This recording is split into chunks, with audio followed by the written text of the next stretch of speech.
65,000 cost ఉన్న ఈ mobile ని ఎన్ని షాప్స్ లో తిప్పినా రిపేర్ చేయలేమని చేతులెత్తేశారు. దానికి కారణం ఈ మొబైల్ ని కింద కొడితే హెవీగా బెండ్ అయిపోయింది. సర్వీస్ సెంటర్ కి రిపేర్ కోసం తీసుకుని వెళ్తే 65,000 ఉన్న మొబైల్ రిపేర్ చేయడానికి ఇంకో 50,000 అవుతుందని చెప్పారంట. 3 నెలలు ఈ మొబైల్ ని పక్కన పెట్టి అందులో ఉన్న డేటా అండ్ ఇంపార్టెంట్ ఫొటోస్ కోసం వెయిట్ చేస్తూ ఉండిపోయారు కస్టమర్.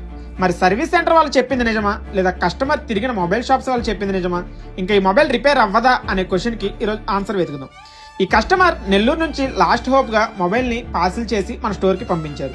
మొబైల్ రిసీవ్ అయ్యాక ఓపెన్ చేసి చెక్ చేస్తే లోపల బోర్డు మీద కనెక్టర్ డ్యామేజ్ అయి ఉంది. మోస్ట్లీ ఈ కనెక్టర్ వేస్తే రిపేర్ అవుతుందని అనుకున్నాం. బట్ మొబైల్ ని హార్డ్ గా కింద కొట్టడం వలన లోపల ఐసీ కదిలిపోయి ఇంటర్నల్ గా బోర్డు షార్టేజ్ అయింది. దెన్ ఆఫ్టర్ బోర్డు నీట్ గా ఓపెన్ చేసి షార్టేజ్ క్లియర్ చేసి ఆన్ చేయడానికి ట్రై చేశాం. అంతే, మొబైల్ ఆన్ అయింది. ఆల్సో కస్టమర్ కి వెరీ ఇంపార్టెంట్ అయిన డేటా అండ్ ఫొటోస్ కూడా సేఫ్ గా ఉన్నాయి. బోర్డ్ వర్క్ తో పాటుగా దీనికి 100% ఒరిజినల్ బ్యాక్ డోర్ కూడా రీప్లేస్ చేశాము.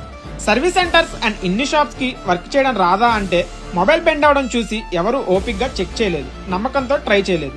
సో మీలో కూడా ఎవరికైనా సేమ్ కైండ్ ఆఫ్ కంప్లైంట్స్ ఉంటే స్క్రీన్ మీద కనపడే నెంబర్స్ కి కాల్ చేయండి. మీ ఫ్రెండ్స్ లో కూడా చాలా మంది ఇలా పైన చెక్ చేపించి ఇంకా అవ్వదు అని మొబైల్స్ పక్కన పడేసి ఉంటారు. వాళ్ళకి ఈ వీడియో తప్పకుండా షేర్ చేయండి. Do follow our page for more videos like this. Thank you.